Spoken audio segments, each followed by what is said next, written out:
Hello बच्चों, क्या हाल चाल। आशा करता हूँ आप सभी लोग बहुत ही बढ़िया होंगे, है ना। तो अभी तक के 7 लेक्चर तक आप लोग ऐसे ही बने रहे, तो आगे भी ऐसे ही बने रहिएगा, है ना। तो आज का लेक्चर अपन कितने नंबर का है, जैसा कि आप लोग सभी लोग जानते हो, अपना चल रहा है 11th केमिस्ट्री का चैप्टर नंबर 2 चल रहा है। एटॉमिक स्ट्रक्चर क्या चल रहा है? एटॉमिक स्ट्रक्चर चल रहा है ना। एटॉमिक स्ट्रक्चर चल रहा है और कल तक अपन ने, और ये वाला जो लेक्चर है वो लेक्चर नंबर 8 है। कितना है? लेक्चर नंबर 8 है, ठीक है। कल तक अपन ने कहां तक देख लिया था? कल तक अपन ने देख लिया था कि क्या था कि बोर के मॉडल की पूरा कमियां अपन ने देख लिया था, है ना। तो बोर के मॉडल में क्या क्या कमी थी? बोर के मॉडल में बहुत सी कमी थी, जिसको किसने किसने दूर किया? जिसको दूर किया हाइजेनबर्ग, जिसको किसने बताया? हाइजेनबर्ग ने बताया और डी ब्रॉगली ने बताया, ठीक है। अब डी ब्रॉगली और हाइजेनबर्ग ने इसका जो भी क्या बोलते हैं, क्या नाम है उसका, बोर, नील्स बोर, उसकी जो भी कमियां थी वो तो बता दिया, है ना।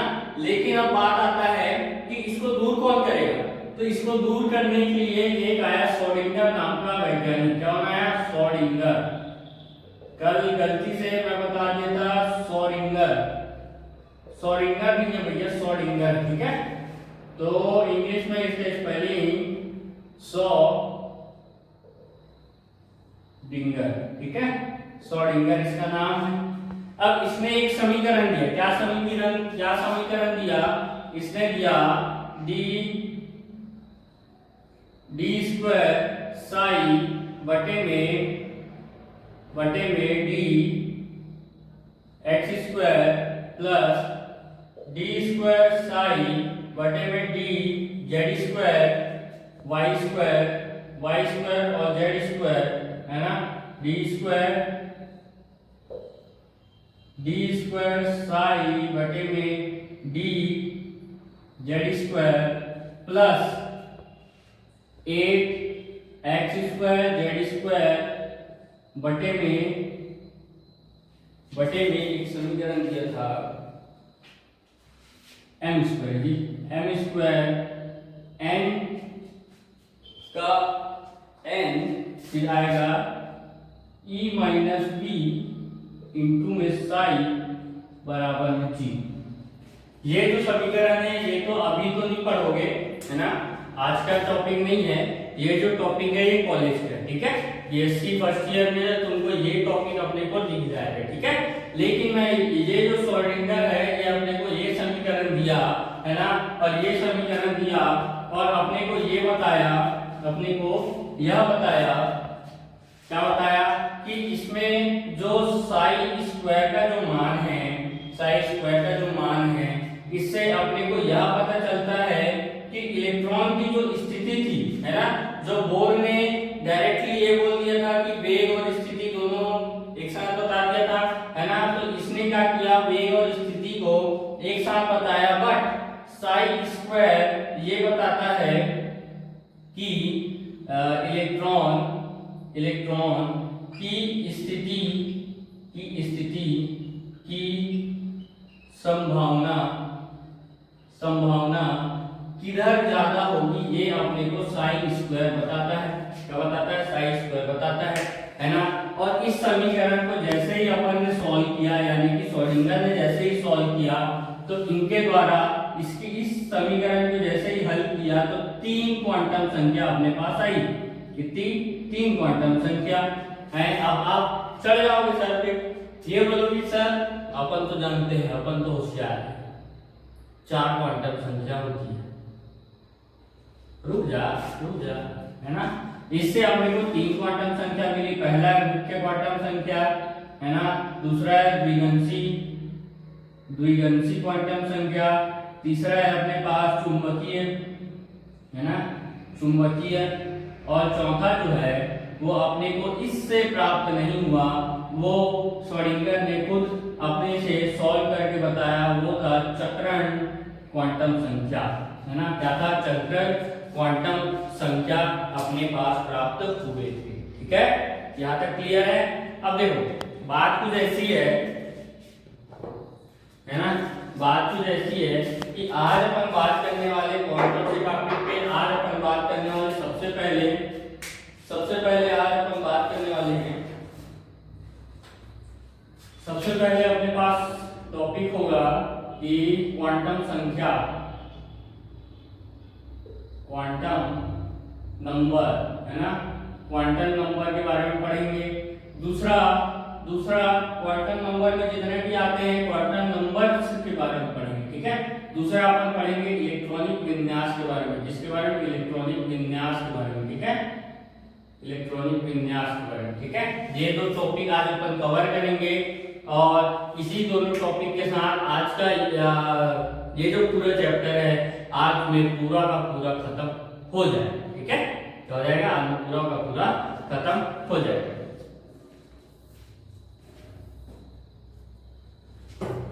ठीक है, तो चलिए क्वांटम नंबर सबसे पहले हेडिंग डाल लीजिए, है ना, और उसमें सबसे पहला है मुख्य क्वांटम संख्या, उसको भी हेडिंग डाल लीजिए। ठीक है, अब देखो मुख्य क्वांटम संख्या अपने को क्या बताता है, मुख्य क्वांटम संख्या को अपन n से दर्शाते हैं। ठीक है, सबसे पहला है मुख्य क्वांटम संख्या, जिसको अपन बोलते हैं प्रिंसिपल क्वांटम नंबर। ठीक है, क्या बोलते हैं, प्रिंसिपल क्वांटम नंबर, हिंदी में बोलते हैं मुख्य क्वांटम संख्या। क्या बोलते हैं, मुख्य क्वांटम संख्या बोलते हैं। इसको दर्शाते हैं n से, है ना, और n से दर्शाने के लिए थोड़ा सा लॉजिक है, n से क्यों दर्शाते हैं, पहले ये देख लो कि इसका मतलब क्या होता है ना, तो इसका ये क्या बताता है, ये अपने को यह हमें कोष के ऊर्जा स्तर को बताता है। ठीक है, या कोषों को और क्या बोल सकते हैं, कक्षा, क्या बोल सकते हैं, कक्षा, कोषों की ऊर्जा स्तर व कोष की संख्या तथा कोष का आकार, ठीक है, कोष का आकार बताता है। ठीक है, देखो परिभाषा आपसे कोई भी पूछेगा, है ना, इस पे एक मिनट, हाँ परिभाषा पूछ सकता है ना, तो ऐसा पूछेगा, छोटे छोटे लाइन में पूछेगा, है ना, तो एक लाइन में आंसर देना है, या हमें कोषों की ऊर्जा स्तर को बताने का कार्य करता है। ठीक है, अब देखो कोषों की ऊर्जा स्तर को बताने का कार्य करता है, इसका मतलब क्या है, देखो अपना सबसे बीच में कौन होता है, नाभिक। ठीक है, उसके बाद एक गोला आता है, एक कोष आता है, फिर दूसरा कोष आता है, फिर तीसरा कोष आता है, फिर क्या आता है, चौथा कोष आता है। बात सही है, बात सही है, बिल्कुल सच, बिल्कुल बात सही है। अपन पिछले लेक्चर में अपन पढ़ रहे थे, तो इसको n बराबर 1 बोल रहे थे, बात सही है, याद है कि नहीं है जी, n बराबर 1 बोल रहे थे, इसको n बराबर 2 बोल रहे थे, इसको n बराबर 3 बोल रहे थे, और इसको n बराबर 4 बोल रहे थे, है ना, n बराबर 4 बोल रहे थे, है ना। तो ये जो है ये मुख्य क्वांटम संख्या, इसने क्या किया, इसको k, इसको l, इसको m और इसको n के नाम से दर्शा दिया। किसके नाम से, n के नाम से दर्शा दिया। अब जैसे ही k और उसके बाद l, m और n इसके नाम से दर्शाया, इसका मतलब है n बराबर 1, इसका मतलब है n बराबर 2, इसका मतलब है n बराबर 3 और इसका मतलब है n बराबर 4। इसके बाद धीरे धीरे ये इनफिनिट तक चलते जाएगा, कितना तक, इनफिनिट तक चलते जाएगा। ठीक है, ये भी कहां तक, इनफिनिट तक चलते जाएगा। ठीक है, अब देखो इसका मतलब क्या है कि n बराबर 1 का मतलब क्या है कि पहले कोष की ऊर्जा, ठीक है, n बराबर 2 का मतलब क्या है, दूसरे कोष की ऊर्जा, है ना, तीसरा क्या है, n बराबर 3 का मतलब है तीसरे कोष की ऊर्जा, और चौथा क्या है, चौथे कोष का ऊर्जा स्तर या ऊर्जा। ठीक है, ठीक है, इतना बात क्लियर है। अब देखो क्या क्या होता है कि सबसे पहले अपन बाहरी परत को पढ़ते हैं, है ना, बाहरी परत को पढ़ते हैं। जैसे कि अपने शरीर के बारे में अगर बायोलॉजी के बारे में पढ़ने लगे, है ना, तो सीधे क्या अंदर में घुस जाएंगे क्या? नहीं, है ना, पहले अंदर में नहीं घुसेंगे, पहले बाल पे आएंगे, फिर उसके मांस पे आएंगे, फिर उसके बाद मांसपेशी पे आएंगे, है ना, उसके बाद दिमाग में जाएंगे, उसके बाद धीरे धीरे धीरे धीरे धीरे धीरे अंदर तक पढ़ेंगे, है ना। इसी प्रकार ये जो क्वार्टल संख्या है पहले बाहर को बताती है, फिर धीरे धीरे धीरे अपन अंदर की ओर जाते हैं। ठीक है, अब देखिए दूसरा क्या है, दूसरा है अपने पास दूसरा अपने पास द्विगंशी क्वांटम संख्या, क्वांटम संख्या, है ना। इंग्लिश में क्या बोलते हैं? इंग्लिश में बोलते हैं एंगुलर मोमेंटम क्वांटम नंबर। क्या बोलते हैं? Angular momentum quantum number. ठीक है, एंगुलर मोमेंटम क्वांटम नंबर। ठीक है, अब देखो, हाँ, और एक और नाम है एजीमुथल। क्या नाम है? मेरे को ना ये जेड ना थोड़ा छोटा बनाने की आदत है। एजीमुथल क्वांटम नंबर, ये दो इसके नाम। ठीक है, थोड़ा सा इंग्लिश में ध्यान रखना, अपन दोनों तरफ देख के चलेंगे। ठीक है, ये क्या काम करता है? ये काम करता है, यह हमें उपकोष यानी अपन बोल सकते हैं कक्ष की जानकारी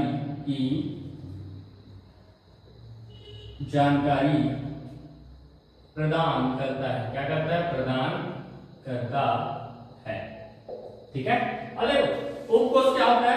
उपकोष का सीधा सीधा मतलब है कि ये तो हो गए कोष, है ना, ये तो हो गए कोष।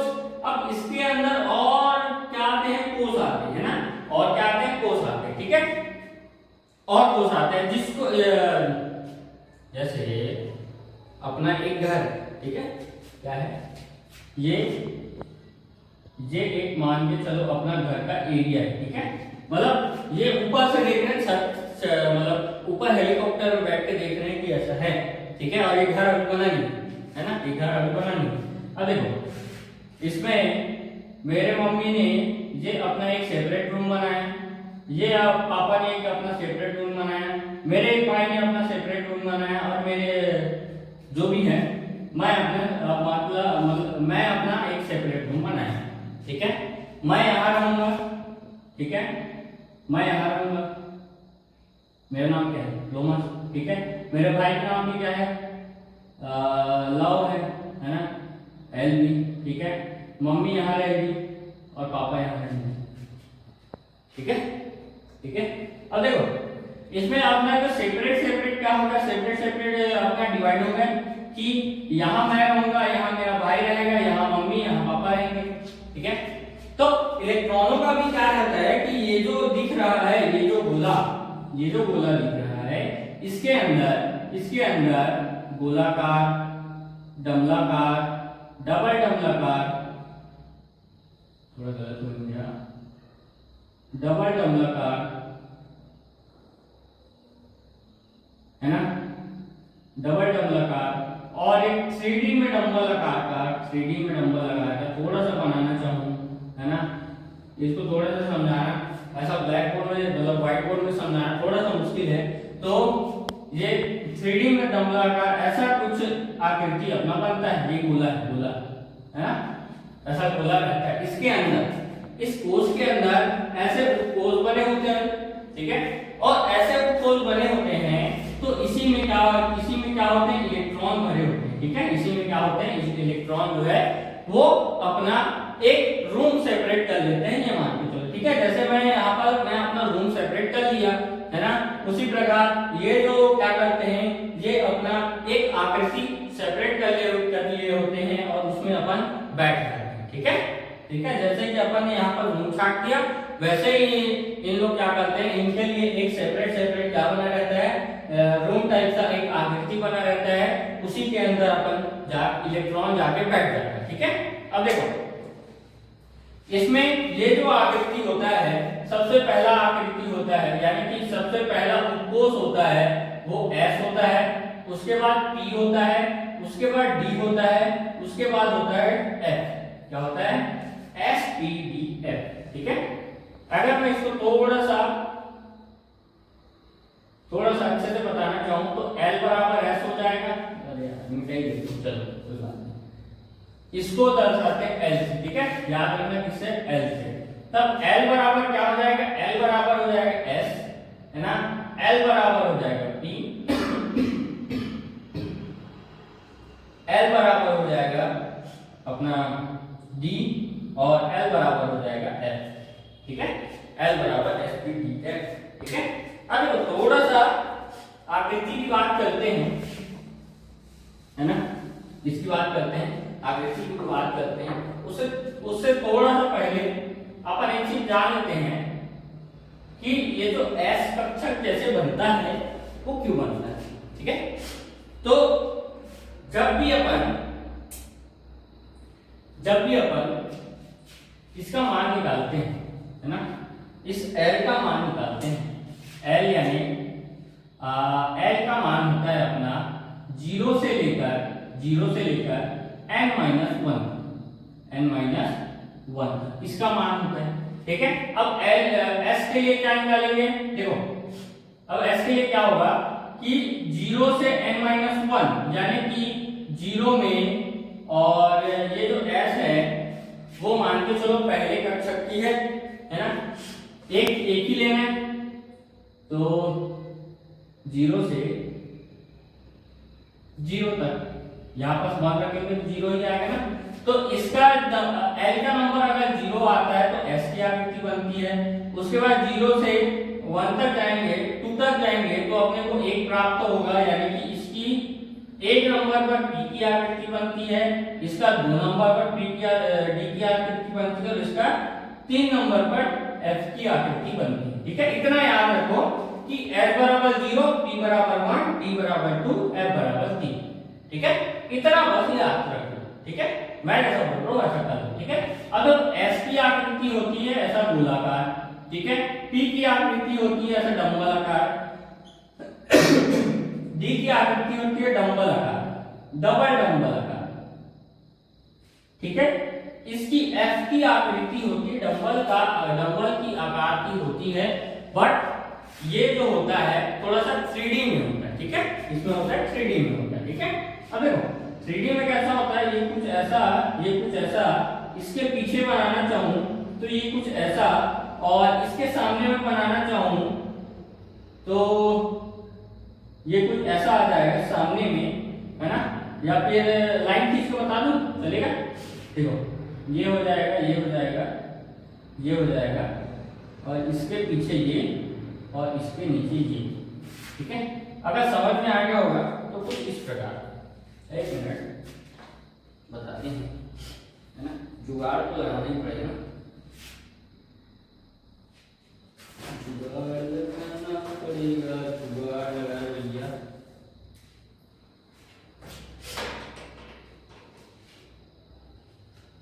ये कुछ इस प्रकार से आकृति बनती है, देख रहा कुछ इस प्रकार, है ना, ये वाला डंबल और ये वाला डंबल कुछ इस प्रकार से दोनों नीचे, ठीक है।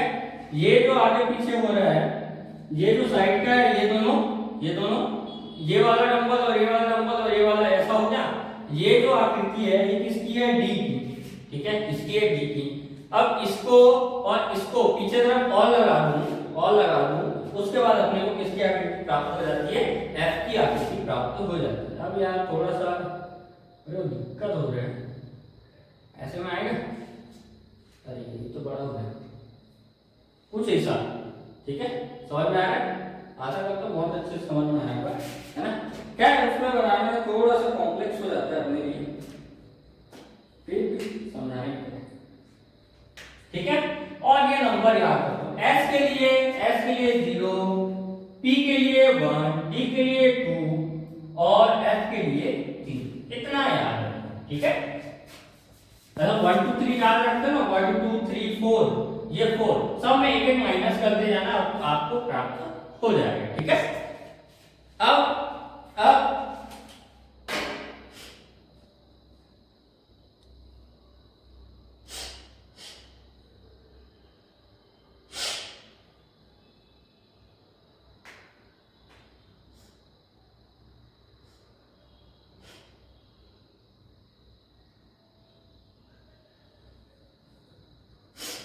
अब ये तो हो गई आकृति के बारे में, किसके बारे में, आकृति के बारे में। अब एक चीज याद रखो, एक चीज क्या याद रखो, इसको थोड़ा सा ऐसा बना, चलेगा, ऐसा बना दो, चल जाए, है ना, समझ जाओगे, ठीक है। अब इसमें थोड़ा सा याद रखो, क्या याद रखना कि अगर अगर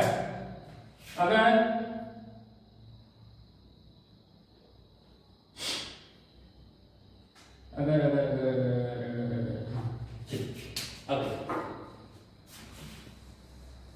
क्या है, ये थोड़ा सा क्वांटम संख्या ना सबके समझ में, मतलब सबको समझाने में थोड़ा सा दिक्कत जाता है, इसीलिए मैं ऐसा कुछ समझाना चाह रहा हूँ जिसमें कुछ मजा है, ठीक है। तो जैसे अपने पास मान के चलो n बराबर 1, ठीक है, यानी कि k है, ठीक है, और अपने पास आ गया n बराबर 2, यानी कि अपने पास l है, n बराबर 3, यानी कि अपने पास क्या m, और n बराबर 4, यानी कि अपने पास क्या n, ठीक है। अब देखो k में कौन कौन जाएगा, 1s जाएंगे, कौन कौन जाएंगे, 1s जाएंगे, ठीक है। क्यों जाएंगे वो बात आगे पता चलेगा, क्या पता चलेगा, आगे पता चलेगा। इलेक्ट्रॉन को कैसे भागते हो आप, इलेक्ट्रॉन को कैसे भागते हो, ऐसा भागते हो नहीं, 2 8 8 के रूप में भागते हो ना, ऐसा ही भागते हो, ठीक है।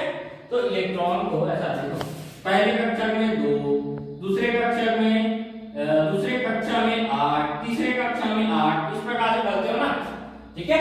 उसी प्रकार से इसको भी भरेंगे, तो n बराबर 1 पर कितने इलेक्ट्रॉन होते हैं, कितने इलेक्ट्रॉन होते हैं, 2, ठीक है। तो 2 इलेक्ट्रॉन s में ही आ जाते हैं, ठीक है, इतना याद रखो, बाकी अपन करते जाएंगे, ठीक है। p में 6 इलेक्ट्रॉन आते हैं, तो देखो या ऐसा नहीं बताते यार, ऐसा नहीं बताते, ऐसा नहीं बताते, इसको बताते हैं कुछ ऐसे, देखो एक मिनट आएगा, इसको याद रखो, इसको क्या रखो, याद रखो, ठीक है, क्या रखो याद, 0 से n-1, ठीक है। तो 0 हो गया, ये मतलब n बराबर 1 पर अगर k सेल है, क्या है, k सेल यानी k कोष है, तो अपने को 0 से n-1 तक जाना है, यानी 0 भी हो गया, उसके बाद कौन आता है, उसके बाद आगे यहाँ पर n बराबर n1 आ गया, फिर माइनस में 1 आ गया, बराबर में कितना हो गया, 0 से 0 तक हो गया, क्या 0 से 0 तक हो गया, है ना। तो 0 किस में आ रहा है, 0 आ रहा है s पे, किस पे आ रहा है, s पे, है ना। तो यहाँ पर देखो, यहाँ पास 1 है तो चुपचाप 1 लिखो और s लिखो, ठीक है, यहाँ तक सही है। अब देखो n बराबर 2 पे अपने को कौन सा सेल प्राप्त होता है, अपने को m सेल प्राप्त होता है, l सेल अपने को प्राप्त होता है। अब l सेल में क्या होता है, n बराबर कितना है, 2, है ना, यहाँ पर रख के देख लो कि 0 है, ठीक है, उसके बाद n की जगह कितना रखिए, n की जगह 2 है, तो 2 - 1 यानी कि कितना, 0 से लेकर 1, यानी कि 0 आ गया और 1 आ गया, नंबर लाइन पे 0 आ गया और 1 आ गया, है ना। तो यहाँ पर देखो n बराबर 2 पर l बराबर अपने पास कितना है, 0 आया और 2 आया, 0 आया और 2 आया।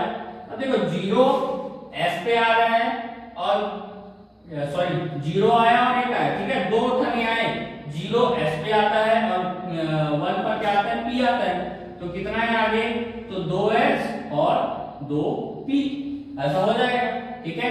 n बराबर अगर 3 है और कौन सा कक्षक है अपने पास, m कक्षक है, कहां है ये m कक्षक है, तो m से में क्या हो जाएगा, क्या क्या आ जाएगा, अब देखो क्या क्या आ जाएगा? अब एन के जगह कितना आ जाएगा? यहाँ पर एन था ना, ये देखो एन की जगह कितना आ जाएगा? 3 आ जाएगा। यहाँ पर 3 रखे तो ये कितने तक पहुंच जाएगा? 2 तक। यानी कि 0 से अगर 2 तक जाएंगे तो 0 भी मिलेगा, 1 भी मिलेगा और 2 भी मिलेगा, है ना। तो देखो 0, 1 और 2 किस पर? एस टी डी, है ना। तो यहाँ पर अपने पास क्या मिल जाएगा? 3s मिल जाएगा, 3p मिल जाएगा और 3d मिल जाएगा। ठीक है, इसको उतना ज्यादा याद रखने की जरूरत नहीं पड़ती, लेकिन अभी थोड़ा सा कॉम्प्लेक्स है इसीलिए समझ जाओ। ठीक है, अब n बराबर 4 पर अपने को n सेल मिल जाता है, n सेल, n कक्षा, है ना, n कक्षा, n कोष। ठीक है, n कोष मिल जाता है। अगर इसमें n बराबर 4 रखेंगे तो अपने पास n 0 से 3 तक वैल्यू आ जाएगी और 0 से 3 तक वैल्यू 0, 1, 2 और 3 अपने को प्राप्त हो जाते हैं। 0, 1, 2, 3 ये अपने को मिल गया और 0, 1, 2, 3 अपने को जैसे ही मिलता है उसको यहाँ पर सुधार देते हैं। तो 0 में कितना आ रहा है? 4s, है ना, 1 पे कितना आ रहा है? 4p और d पे कितना आ रहा है? 4d और 3 पे कितना आ रहा है? 4f। क्या आ रहा है? 4f अपने को प्राप्त हो रहा है। ठीक है, अब देखो इसको बताने का क्या मतलब है? क्या मतलब है? इसको बताने का क्या मतलब है? अब आएगा आप लोगों को असली मजा। ठीक है, अब देखो यहाँ पास क्या है? नाभिक है। ठीक है, ये अपना पहला कोष, ये अपना दूसरा, या ऐसा बनाता हूँ थोड़ा सा अपने को आसान होगा। ये अपना नाभिक है, ये अपना पहला कोष, ये अपना दूसरा, ये तीसरा और ये चौथा है। ठीक है, अब इसको लिखने का क्या मतलब? n बराबर 1, n बराबर कौन सा है? n बराबर 1 ये वाला है ना। n बराबर 1 में 1s यानी कि 1s। ठीक है, n बराबर 2, n बराबर 2 इसमें क्या क्या आ जाएगा? 2s और 2p, 2s और 2p बन जाएगा। ठीक है, n बराबर 3, n बराबर 3 देखो n बराबर 3, n बराबर 3 में 3s, 3p और 3d, 3s, 3p और 3d। ठीक है, n बराबर 4, n बराबर 4 में क्या आ जाएगा? n बराबर 4 में अपने पास 4s, 4p, 4d, 4f, 4s, 4p, 4d और 4f अपने को प्राप्त हो रहा है। ठीक है, ऐसा क्यों प्राप्त हुआ? देखो 0 में 1s, सॉरी n बराबर 1 में 1s इसलिए प्राप्त हुआ कि अपने को ये बता रहे हैं कि जो पहला कोष है उसमें सिंपल सिर्फ किसकी आकृति है? उसमें सिंपल सिर्फ s की आकृति है, यानी कि गोलाकार आकृति है। इसमें n बराबर 2 में क्या बता रहा है? गोलाकार आकृति भी है, s का मतलब गोलाकार आकृति भी है और p का मतलब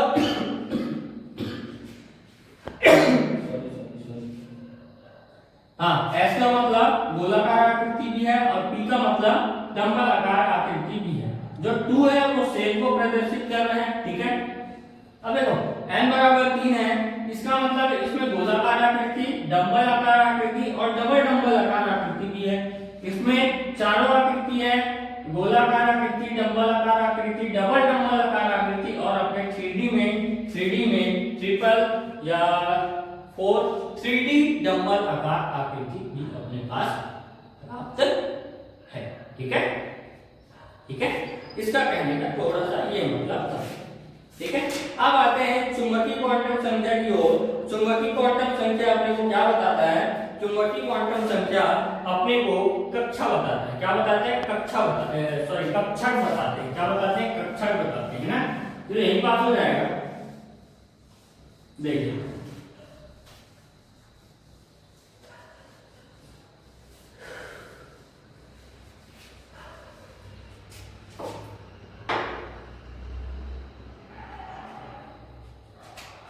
तीसरा है अपने पास चुंबकीय क्वांटम संख्या। क्या? चुंबकीय क्वांटम संख्या, इसको इंग्लिश में बोलते हैं मैग्नेटिक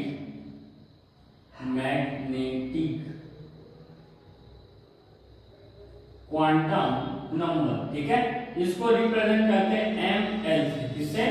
ml से। ठीक है, इसे ml से प्रेजेंट करते हैं, ठीक है। अब देखो यह जो है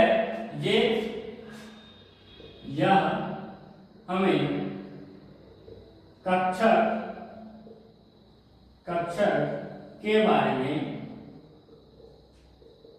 बताता है, ठीक है। इसके बारे में बताता है, कक्षक के बारे में बताता है। अब सर कक्षक क्या होता है? जैसे कि अपने शरीर के अंदर ये तो हो गई ऊपर वाली चमड़ी, इसके अंदर है मांसपेशी और उसके अंदर है हड्डियां, है ना, उसके अंदर है हड्डियां, ठीक है। उसी प्रकार एक कोष था, क्या था? कोष था, उसके अंदर थे उपकोष, ये सारे उपकोष, और उसके अंदर है कक्षक, क्या है? कक्षक, है ना। तो S का कक्षक क्या है? S का कक्षक है एक कक्षक, ऐसा डब्बा, ठीक है। P का कक्षक क्या है? 3 डब्बा, ऐसा। D का कक्षक क्या है? 5 डब्बे, ठीक है, 1 2 3 4 और 5, ठीक है। F का कक्षक क्या है? F का कक्षक है अपने पास 7 डब्बे, 1 2 3 4 5 1 2 3 4 5 6 7, ठीक है। कितने डब्बे? 7 डब्बे। अब देखो ऐसा होता है, ये याद रखना आपको पड़ेगा, ठीक है। क्या रखना पड़ेगा? आपको याद रखना पड़ेगा। क्यों याद रखना पड़ेगा? क्योंकि ऐसा होता है ना।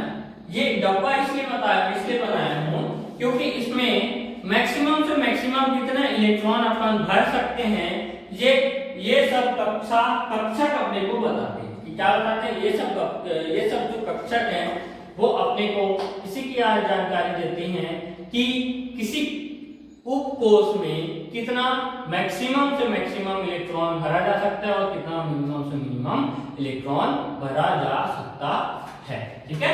अब देखो किसी एक डब्बा है, ये जो डब्बा है इसमें मैक्सिमम 2 इलेक्ट्रॉन भर सकते हैं, इसमें जो एक डब्बे में मैक्सिमम 2, ठीक है, और तीनों डब्बे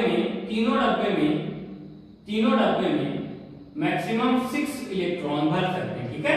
इसके एक डब्बे में 2 इलेक्ट्रॉन मैक्सिमम और इसके पूरे डब्बे में मैक्सिमम 10 इलेक्ट्रॉन भर सकते हैं। इसके भी एक डब्बे में 2 इलेक्ट्रॉन और इसके पूरे डब्बे में मैक्सिमम 14 इलेक्ट्रॉन अपन भर सकते हैं, ठीक है, ठीक है जी, ठीक है। अब थोड़ा सा ये याद रखना पड़ेगा आप लोगों को, है ना, ठीक है। अब तीसरा आता है अपने पास, तीसरा आता है चक्रण क्वांटम संख्या। क्या आता है? चक्रण क्वांटम संख्या, ठीक है। अब देखो लास्ट में जो बताऊंगा ना वो आपको बहुत अच्छे से क्लियर होगा, इसीलिए टेंशन मत लेना, ठीक है। क्या मत लेना? टेंशन मत लेना, ठीक है।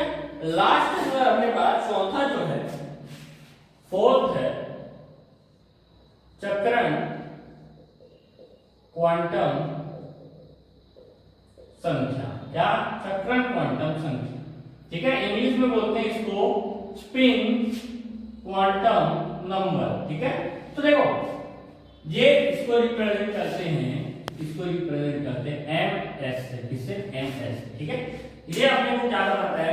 जैसे अपने पास s का कोई डब्बा है, ठीक है, अपने पास p का कोई डब्बा है, ठीक है, अपने पास d का कोई डब्बा है और s का कोई डब्बा है, 1 2 3 4 5 और f का कोई डब्बा है अपने पास, ठीक है। f का डब्बा है 1 2 3 4 5 6 7, ठीक है। ये अपने पास इतने डब्बे हैं, ठीक है। तो ये अपने को बताता है। अब मैं ये बोला कि इसमें मैक्सिमम 2 इलेक्ट्रॉन आ सकते हैं, कितने इलेक्ट्रॉन? 2 इलेक्ट्रॉन आ सकते हैं। तो इसमें मैं 2 इलेक्ट्रॉनों को क्या इस प्रकार से भर दूंगा? नहीं, ठीक है। तो ये जो चक्रण क्वांटम संख्या है अपने को ये बताता है कि किसी उपकोष में अगर इलेक्ट्रॉन एंटी क्लॉकवाइज घूम रहा है, क्या घूम रहा है? एंटी क्लॉकवाइज घूम रहा है और उसी में एक और इलेक्ट्रॉन है तो वो उसके अपोजिट क्लॉकवाइज घूमेगा, इसको बोलते हैं क्लॉकवाइज, घड़ी की सीधी दिशा, है ना। और इसको बोलते हैं एंटी क्लॉकवाइज, घड़ी की उल्टी दिशा, ठीक है। तो जो इलेक्ट्रॉन है, अगर एक इलेक्ट्रॉन घड़ी की सीधी दिशा में घूमता है यानी कि क्लॉकवाइज घूमता है, और कोई इलेक्ट्रॉन ऐसा है उसी में, उसी उपकोष में एक और इलेक्ट्रॉन उपस्थित है, जो अगर वो उपस्थित होगा, है ना, अगर एक इलेक्ट्रॉन है और दूसरा इलेक्ट्रॉन आपस है, तो उसका मतलब ये 100% श्योर है कि एक इलेक्ट्रॉन सीधा घूमेगा और दूसरा इलेक्ट्रॉन उल्टा घूमेगा या नहीं घूमेगा, ठीक है। एक इलेक्ट्रॉन क्लॉकवाइज घूमेगा तो दूसरा इलेक्ट्रॉन एंटी क्लॉकवाइज घूमेगा, ठीक है। और इसको रिप्रेजेंट करते हैं कुछ इस प्रकार, ठीक है। जो क्लॉकवाइज घूमता है वो इस प्रकार, जो एंटी क्लॉकवाइज घूमता है वो इस प्रकार, ठीक है, ठीक है, ठीक है भैया, ठीक है। और क्या बताता है, और क्या बताता है, मान के चलो अगर अपन इलेक्ट्रॉनिक विन्यास लिखे, ठीक है, ऐसा ध्यान में रखो, अगर अपन इलेक्ट्रॉनिक विन्यास लिखे तो क्या होगा। अगर अपन इलेक्ट्रॉनिक विन्यास लिखे, अगर अपन इलेक्ट्रॉनिक विन्यास लिखे, है ना, और उस टाइम कोई कक्षा का आ गया अपने पास, क्या आ गया, कोई कक्षा का आ गया, है ना। अब कोई कक्षक आया और इस कक्षक में मान ली, इस कक्षक में मैं मैक्सिमम कितना बोला, 6 इलेक्ट्रॉन आएगा, है ना। और इस कक्षक में मान के चलो मतलब लास्ट जो इलेक्ट्रॉन बचा है वो अपने पास 2 इलेक्ट्रॉन बचा है, कितना इलेक्ट्रॉन, 2 इलेक्ट्रॉन बचा है। तो अपने पास दो ऑप्शन है कि इसको एक साथ ऐसा लिख दो या फिर इसको अलग लिखो और इसको अलग लिखो, है ना, है ना। कौन सा वाला ऑप्शन सही है, ये वाला ऑप्शन सही है, ठीक है। इस प्रकार भरना है, क्योंकि अपन जानते हैं कि अगर इसके अंदर कोई डब्बा बना है ना, इस पी सेल में अगर कोई पी कक्षक में कोई अगर सेल बना हुआ है ना, तो इलेक्ट्रॉन और इलेक्ट्रॉन के बीच भयंकर क्या होता है, प्रतिकर्षण होता है। इसीलिए इसमें एक ठन इलेक्ट्रॉन भर जाएगा और इसमें एक ठन इलेक्ट्रॉन अलग अलग रहना चाहेगा, है ना। इसलिए इसमें एक इलेक्ट्रॉन अलग और इसमें एक इलेक्ट्रॉन अलग, ठीक है, ठीक है। और जब भी अलग अलग इलेक्ट्रॉन अलग अलग सेल में होते हैं, अलग अलग कक्षक में होते हैं, तो उनका जो चक्रण की दिशा है वो एक समान होती है, ठीक है, चाहे वो एंटी क्लॉकवाइज हो या वो क्लॉकवाइज हो, ठीक है, ठीक है जी, ठीक है। यहां तक क्लियर है। अब क्या होगा, अब यहां तक हो गया ये सब क्वांटम संख्या के बारे में, ठीक है, ये सब क्वांटम संख्या के बारे में, ठीक है। क्वांटम संख्या अपना ये सब पूरा क्लियर हो गया, है ना। अब आते हैं इलेक्ट्रॉनिक विन्यास के बारे में, इसके बारे में, इलेक्ट्रॉनिक विन्यास के बारे में। इस इलेक्ट्रॉनिक विन्यास में कुछ दो चार अपने पास दो ठने नियम है, दो ठने मेन नियम है, उन्हीं के बारे में अभी पढ़ेंगे। उसके बाद इलेक्ट्रॉनिक विन्यास भरना अपन सीखेंगे, ठीक है, इलेक्ट्रॉनिक विन्यास को अच्छे से भरना सीखेंगे, ठीक है। अब देखो पहला नियम है वो पहला अप-बाउ का नियम, इसका अप-बाउ का नियम, ठीक है, अप-बाउ का नियम, ठीक है, या फिर N+L का नियम, ये भी बोल सकते हो, L+L का नियम, दोनों बोल सकते, ठीक है। ये जो नियम है अब मेरे को क्या बताता है, ये जो नियम है ये बताता है कि इलेक्ट्रॉनों को अगर अपन कक्षक में भर रहे हैं, तो इलेक्ट्रॉन ऊर्जा के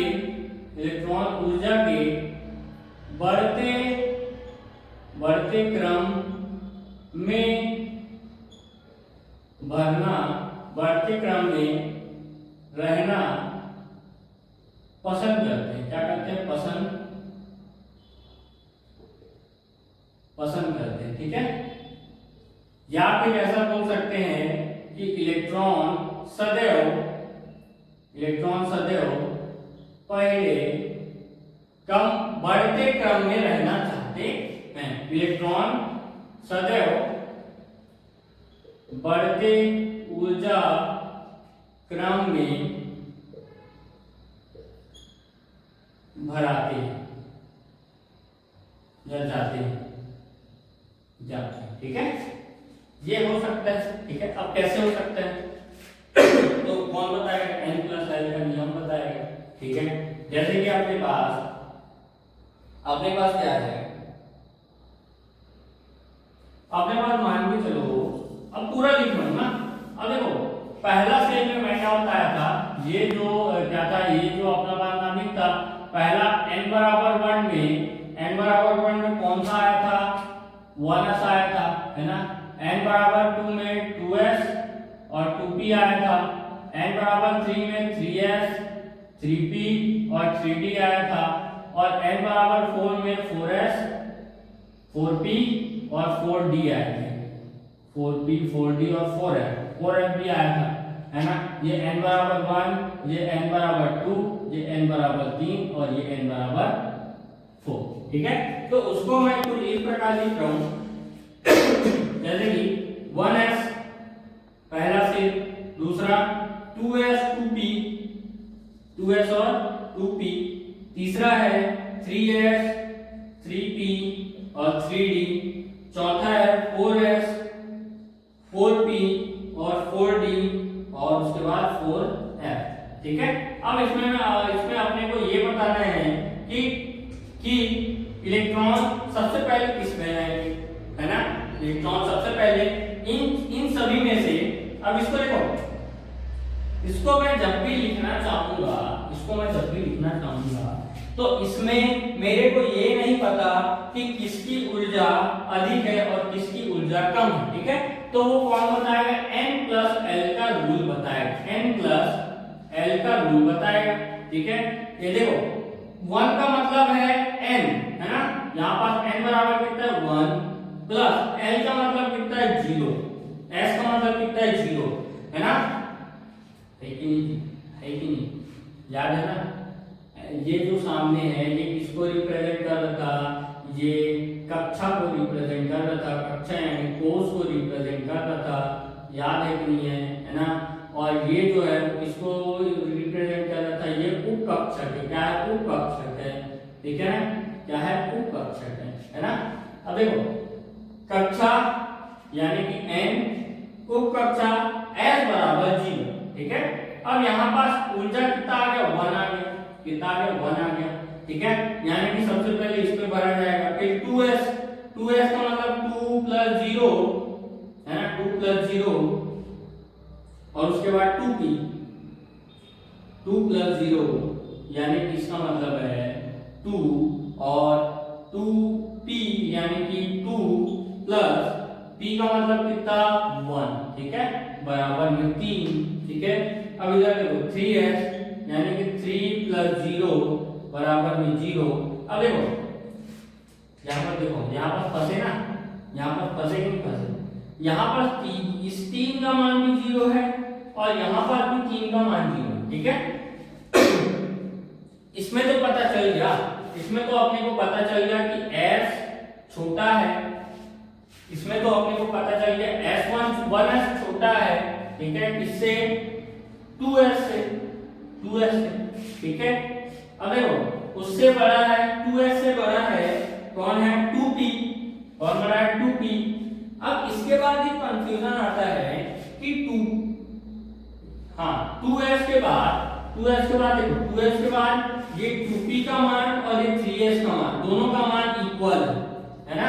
दोनों का मान इक्वल है, तो यहाँ पर 2p आएगा या फिर 3s आएगा, ये भी एक कंफ्यूजन है। तो उसके लिए अपन देखते हैं कि n का मान जिसमें छोटा होता है उसको पहले अपन भरते हैं। ठीक है, इसीलिए अपन 2p को पहले लिखते हैं, उसके बाद उससे बड़ा होता है 3s। कौन बड़ा होता है? 3s। क्यों बड़ा होता है? क्योंकि इसमें जो n का मान है और इसमें जो n का मान है, इसमें n का मान बड़ा है और इसमें n का मान छोटा है ना। ठीक है, अब इसके बाद आता है 3p का मान कितना होगा? 3 प्लस 1 बराबर में 4। उसके बाद 3 प्लस 2 बराबर में 5। ठीक है, इसके बाद कौन सा आ जाएगा, इसके बाद आ जाएगा बड़ा होगा 3p, उसके बाद देखते हैं, ठीक है। उसके बाद 4s में अगर जाओगे तो 4 + 0 बराबर 1, ठीक है। 4 n का मान s बराबर 0 कितना आया 4 आया, कितना आया 4 आया, ठीक है। ये वाला 4 और ये वाला 4 इक्वल हो गया, बट यहाँ पास जो n का मान है वो क्या है, छोटा है, और इसी कारण वहां पास क्या है 3p 4s से बड़ा है, क्या आया 3p छोटा है 4s से छोटा आया है ना, उसका स्तर क्या है छोटा है। अब देखो यहाँ पर 4p का मान निकालते हैं, तो 4 + 5 + 1 4 + 1 बराबर कितना है 5 है। अब देखो इसका मान भी बड़ा है ना, और सॉरी इसका मान भी बराबर और इसका मान भी बराबर। अब क्या करेंगे, अब ये करेंगे कि देखो जिसका मान बड़ा आया है उसको बाद में लिखेंगे, उसको बाद में फेंकेंगे, ठीक है। और जो छोटा मान आया है उसको सबसे पहले लिखेंगे, यानी कि 3s 3p के बाद आएगा 4s, ठीक है। उसके बाद आएगा 3d क्यों आएगा, क्योंकि इसमें n का मान क्या है छोटा है, तो इसके बाद आएगा 3d, ठीक है। और इसके बाद आएगा 4p, क्या आएगा इसके बाद आएगा 4p, ठीक है। इसके बाद क्या आएगा 4p, ठीक है। उसके बाद 4d और 4f को लिखने के लिए अपने को 5s और 5p और 5d के बारे में लिखना पड़ेगा, ठीक है। तो इसके बाद ये सब आएंगे, ठीक है। तो इसको इस क्रम में, इस बढ़ते क्रम में अपन लिखेंगे, और इस बढ़ते क्रम को एकदम कंठस्थ याद कर लो, या फिर इसके बाद में एक छोटा सा ट्रिक बताने वाला हूं उसको याद कर लेना, ठीक है, ठीक है। ये तो हो गया किसका, अपाऊ का नियम। अपाऊ का नियम क्या बोलता है कि जो इलेक्ट्रॉन को अपन कक्षक में जब भी भरेंगे तो इस ऊर्जा स्तर के रूप में भरेंगे, ठीक है। ऊर्जा स्तर के बढ़ते क्रम में अपन भरते जाएंगे, ठीक है। और ऊर्जा स्तर के बढ़ते क्रम को कैसे बताया, n + l के नियम से बताया, किसके नियम से, n + l के नियम से बताया। और n + l के नियम से अपन ने ये सब निकाल लिया, क्या कर लिया, ये सब निकाल लिया, ठीक है। अब आते हैं हुन के नियम की ओर। हुन का नियम अपने को एक छोटा सा ट्रिक देता है, क्या देता है, एक छोटा सा ट्रिक देता है, ठीक है। ट्रिक क्या देता है, हुन का नियम हेडिंग का दूसरा नियम है हुन का नियम, इसका हुन का नियम। अब हुन का नियम अपने को छोटा सा ट्रिक देता है, देखो पहले लिखो 1s, उसके नीचे लिखो 2s और 2p, ठीक है। लाइन से लिखते जाओ, ये k का हो गया, ये हो गया l का, ये हो गया अपना k l m और n का, ऐसा लिखते जाएंगे, ठीक है। तो 1s k का, l का कितना 2s और 2p, m का कितना 3s 3p और 3d, उसके बाद आएगा अपना 4 n यानी 4s 4p 4d और आएगा 4f, ठीक है। अब इसको किस प्रकार भरते जाएंगे वो अपन बात करते हैं, ठीक है। अब उनका नियम अपने को ये बताता है कि ये छोटा सा ट्रिक देता है, क्या देता है, छोटा सा ट्रिक देता है ना। ये ट्रिक क्या है, पहले ऐसा लाइन खींचो, फिर ऐसा खींचो, फिर ऐसा तीसरा लाइन खींचो,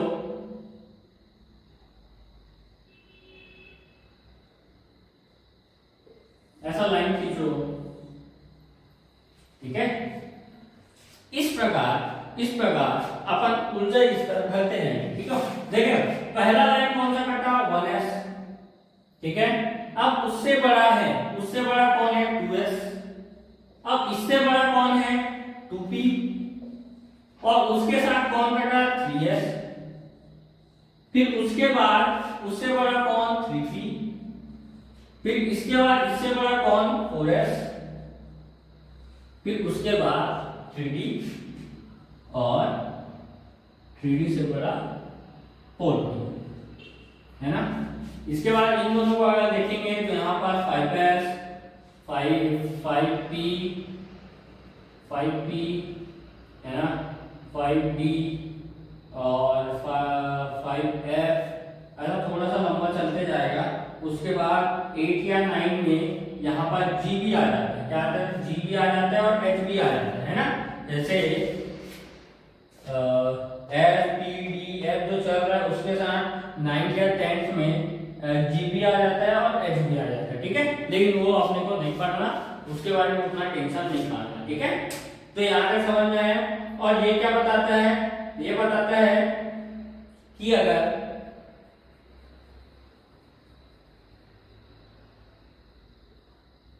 और ये बताता है, यही बताता है कि किसी कक्षा में यानी कि S कक्षा में मैक्सिमम 2 इलेक्ट्रॉन भरा जाएगा। इसमें भी S कक्षा है, X कक्षा का है यानी कि 2 इलेक्ट्रॉन भरा जाएगा। P कक्षा है यानी कि 6 इलेक्ट्रॉन मैक्सिमम भरा जाएगा। फिर से S है यानी 2 इलेक्ट्रॉन, फिर से P है यानी 6 इलेक्ट्रॉन, 4S है यानी 2 इलेक्ट्रॉन और D है यानी 10 इलेक्ट्रॉन, है ना। और P है यानी 6 इलेक्ट्रॉन। और जब भी अपने पास F आ जाता है तो उसमें मैक्सिमम 14 इलेक्ट्रॉन भरा जाता है। ये किसने बताया था, ये अपने हुंड भैया ने बताया था। अब अपन आ जाते हैं प्योर कॉन्सेप्ट की तरफ। प्योर कॉन्सेप्ट क्या है, प्योर कॉन्सेप्ट है अपने पास कि इलेक्ट्रॉनों को किस प्रकार अपन भरेंगे, इस प्रकार भरेंगे। तो इलेक्ट्रॉनों को भरने के लिए, है ना, अपन सबसे पहले कुछ तत्व ले लेते हैं ना, इलेक्ट्रॉनिक विन्यास। अब बढ़ने जा रहे हैं इलेक्ट्रॉनिक विन्यास, ठीक है। इलेक्ट्रॉनिक विन्यास ये है अपना हीलिंग, ठीक है। पहले मैं ले लेता हूँ हाइड्रोजन जिसका परमाणु क्रमांक होता है 1, ठीक है, कितना 1। उसके बाद ले लेता हूँ लिथियम, लिथियम का होता है 3। उसके बाद ले लेता हूँ मैं कार्बन, हाँ कार्बन ले लेते हैं। उसके बाद ले लेता हूं मैं नाइट्रोजन, नाइट्रोजन। उसके बाद ले लेता हूं मैं सोडियम, मैग्नीशियम, एल्यूमिनियम, एल्यूमिनियम ले लेता हूं जिसका है 13, ठीक है। तो इसका अगर अपन इलेक्ट्रॉनिक विन्यास लिखना चाहें तो अपन जानते हैं किसी X कक्षा में सबसे पहला कौन सा आएगा, 1s आएगा, ठीक है। अब अपन जानते हैं कि इस X कक्षक में, इस S कक्षक में सिर्फ और सिर्फ 1 इलेक्ट्रॉन, 2 इलेक्ट्रॉन मैक्सिमम भरा जा सकता है ना। कितना, 2 इलेक्ट्रॉन मैक्सिमम भरा जा सकता है। लेकिन इसके पास कितना इलेक्ट्रॉन है, 1 इलेक्ट्रॉन है, यानी कि इसमें सिर्फ और सिर्फ 1 इलेक्ट्रॉन आएगा। कितना इलेक्ट्रॉन आएगा, 1 इलेक्ट्रॉन आएगा। और इसका डब्बा किस प्रकार भर जाएगा, इसका डब्बा कुछ इस प्रकार भर जाएगा, ठीक है। बात सही है। अब लिथियम, लिथियम का 3 होता है तो 1s2 पहला जो डब्बा है वो पूरा पूरा भर जाएगा। उसके बाद दूसरा जो ऊर्जा है वो किसका है, 2s1। और इसकी जो डब्बा भरने की जो आकृति है, पहले में बना गया 1s, 1 इलेक्ट्रॉन और 2 इलेक्ट्रॉन दोनों, ठीक है। दूसरा जो डब्बा है उसमें बनाया 1 ही इलेक्ट्रॉन, ठीक है। तो इसके पास कितने इलेक्ट्रॉन होते हैं, 3 इलेक्ट्रॉन होते हैं, इसलिए 1, 2 और 3 इलेक्ट्रॉन अपने पास आ गए। अब कार्बन का होता है 6, तो 1s2, 2s2, उसके बाद आएगा 2p, दूसरा ऊर्जा क्या है 2p है, तो इसका भी क्या आ जाएगा 2p2, ठीक है।